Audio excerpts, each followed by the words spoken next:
उसने मेरे पे चोरी का खिलौना इल्जाम लगा दिया। मेरे बच्चे 2 गवाह करवा दिए इसने। मेरे बच्चों को आज 26-27 दिन हो गए, मेरी मुलाकात नहीं हो रही। मैं गलियों की कूड़ा बन गई हूँ। मैं ढूंढती फिर रही हूँ अपने बच्चों को।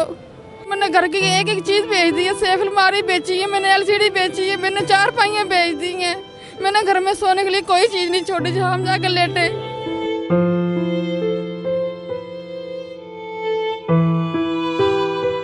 अस्सलाम वालेकुम। ऐसे टाइम के साथ मैं हूं सैयद नदीम अब्बास। मैं इस टाइम लाहौर हाई कोर्ट में मौजूद हूं। मेरे साथ मौजूद हैं फरजाना कौसर। इनका ये कहना है कि ये एक सिविल जज साहबा हाफजाबाद में उनके घर में बतौर मेड ये और इनकी बेटी काम करती थी। उसके बाद उन जज साहबा का ट्रांसफ़र हुआ। ट्रांसफ़र होने के बाद इनके साथ एक प्रॉपर स्टोरी चली है, जो स्टोरी इनको आज लाहौर हाई कोर्ट में लेके आई है। मजीद इनसे इनकी ज़ुबानी सुनते हैं कि क्या वकूआ हुआ है कि ये हाई कोर्ट पहुंची हैं। सर जी, मैंने 2 साल से मैडम नाजिया बतूल के घर में काम कर रही थी, जिसमें 8 महीने में तनख्वाह मेरी रोक ली है और मुझे मांगी है और मुझे ब्लैकमेल करना शुरू कर दिया। उसने धमकियाँ लगाने शुरू कर दी हैं। मैंने उससे कहा मेरे मियाँ बीमार है, मुझे पैसे चाहिए। उसने कहा मेरे पे कोई पैसा नहीं है, मेरे साथ नारोवाल चले फिर दूंगी। मैंने कहा मैडम साहिबा मैं नहीं जा सकती। तो उसने कहा क्यों नहीं जा सकती, मैंने तुम्हारी तनख्वाह नहीं देनी। उसने मेरे पे चोरी का खिलौना इल्ज़ाम लगा दिया उस दौरान कि मेरे इसने चोरी की है। मैंने चोरी हालांकि नहीं थी की। उसके बाद उसने मुझे पुलिस वाले बुलाए, मुझे 8-9 घंटे उसने अंदर रखवाया। 1.5 महीने बाद मेरे बच्चे 2 गवाह करवा दिए इसने। मेरे बच्चों को आज 26-27 दिन हो गए, मेरी मुलाकात नहीं हो रही। मैं गलियों की कूड़ा बन गई हूँ। मैं ढूंढती फिर रही हूँ अपने बच्चों को। मेरे बच्चों के साथ मुलाकात नहीं हो रही। आपको किस तरह पता है कि आपके बच्चे उन्होंने अगवा किए? मैडम नाजिया ने मेरे घर हमला करवाया। 6 बंदे आए, 2 बाहर खड़े रहे, 4 कंध फैलांग के आए हैं। कंध फैलांगन के बाद उन्होंने आके हमारे घर में तलाशी, सेफ अलमारी फोले, चीज़ें फोली। तो मैंने कहा कौन है? उन्होंने आके मेरा गला दबा लिया, मेरे कपड़े फाड़े और मेरी बेटी को नोचना शुरू कर दिया। मेरी एक बच्ची मजदूर है बड़ी, मेरी बच्चियाँ आगे हुई तो मेरी बच्ची को धक्के दे के परे फेंक दे 4 पाइयों पे। पीछे हो जाओ, तुम्हारे दोनों भाई किधर हैं?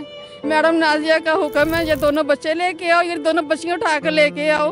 तो मैं आगे हुई हूँ तो हमारे साथ ज़बरदस्ती करने की कोशिश करी है। मैडम नाजिया ने गुंडे रखे हुए हैं पुलिस के रूप में, जो हमारे घर कूद के हमला करते हैं। हमारी जान बहुत खतरे में है।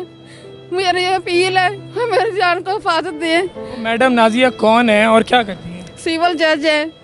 उनके मियाँ के सारे पुलिस के कहने में है। हम पता नहीं दाता साहब रह के गुजारा कर रहे हैं, पता नहीं हम किसी दरबार पे रह के गुजारा कर रहे हैं। अगर मकान मेरा किराए पे, बच्चे मेरे 2 अंदर है, मियाँ मेरा बीमार है, मैं कहाँ से गुजारा करूँ? मैंने घर की एक एक चीज बेच दी है। सेफ अलमारी बेची है मैंने, LCD बेची है मैंने, 4 पाइयाँ बेच दी हैं मैंने। घर में सोने के लिए कोई चीज नहीं छोड़ी जहाँ हम जाकर लेटे। तो आपको कोई अगर खतरा वगैरह है? आप कह रही हैं खतरा है। हम जान लगोते फिर रहे हैं। हाफजाबाद की पुलिस हमारे पीछे चढ़ी और राना इरफान ने चढ़वाई हुई है, नाजिया बतूल ने चढ़वाई हुई है। इन खातून की जो कहानी थी वो आपने सुनी। मेरे साथ इस time Lahore high court bar के सीनियर वकील साहब मुरीद अली भुट्टा साहब मौजूद हैं, जिन्होंने तमाम इनका केस किया लाहौर हाई कोर्ट में, इनकी जो हेबियस फाइल की।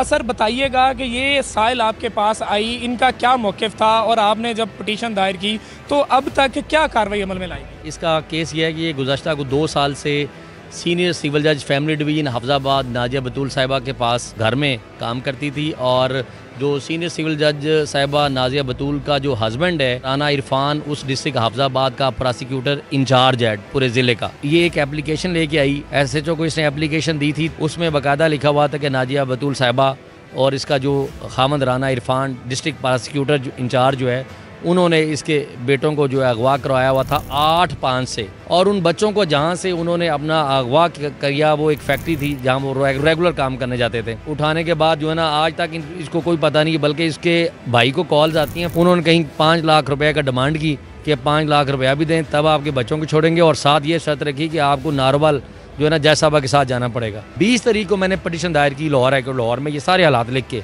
20 का सारा दिन उन्होंने गुजार दिया। अलबत्ता 21 तारीख को मुझे मैसेज वसूल हो गया, रिट का नंबर मिल गया। 22 को मैंने जो है मिस्टर जस्टिस अनवर लाख पन्नू साहब के पास बतौर ऑब्जेक्शन जब केस की आर्गूमेंट्स की, तो केस के आर्गूमेंट सुनने के बाद सॉलिड ग्राउंड्स की बुनियाद पर जज साहब ने ना सिर्फ मौके पर ऑब्जेक्शन रिमूव किया, बल्कि आज खुद नोटिस कर दिया कि डीपीओ जो है वो पटिशनर के दोनों रियल सन्स हैं, दोनों बेटों को जो है वो यहाँ पेश करे। आज 29 तारीख थी तो SHO वहाँ फुरकान आया हुआ था सिटी हाफिजाबाद से, उसने एक फॉल्स एंड फ्रिवोलस FIR जो है ना वो प्रोड्यूस कर दी और ये बहाना लगाया कि वो इस FIR में जो है वो रिमांड पर हैं, इसलिए आज हम उसको प्रोड्यूस नहीं कर सकते। जब अपना वो FIR को बगौर जज साहब ने देखा तो चूँकि जज साहब ने 22 को इनको बुलवाया था, नोटिस कर दिया था कि आप इसको प्रोड्यूस करें, तो इन्होंने 23 को जाके ये FIR दर्ज किया, 25 को इसको जो है रिमांड हासिल किया। ये सारी की सारी फ्रेवलस कहानी है, लिहाजा कल DPO इन पर्सन जो है पूरी इंक्वायरी डिटेल करके जो है ना वो यहाँ कल मेरे पास इन पर्सन पेश हुआ। सर आपको क्या लगता है कि इसमें जो इनके साथ ज्यादती की गई है उनमें जो इनकी एप्लीकेशन में जो अफराद मुलविस किए गए हैं वो ज़ाहिरी बात है कि बड़े बड़े ओहदे उनके पास हैं, क्या लगता है कि इनको इंसाफ मिल पाएगा? एक तरफ जो है प्रोसिक्यूशन इंचार्ज हाफिजाबाद है जिसके अंडर सारी डोमेन है, पुलिस ऑफिशल्स उसके साथ 24 घंटे कानूनन भी अपना राब्ते में रहते हैं, और दूसरी तरफ उसकी जो वाइफ है वो एक जुडिशल अफसर है फैमिली डिवीज़न हाफिजाबाद की। जस्टिस जो है वो देखना है कि कल जो है वो आप और हम सब देखेंगे कि क्या होगा। इसी के साथ ही मुझे दें इजाज़त, आपने फरजाना कौसर की एक दर्द भरी कहानी सुनी, उनके वकील साहब ने भी जो अपना केस फाइल किया, लीगल जो सर्विस दी उन्होंने भी अपना बताया। इसके साथ मुझे इजाज़त दें, अल्लाह हाफ़िज़।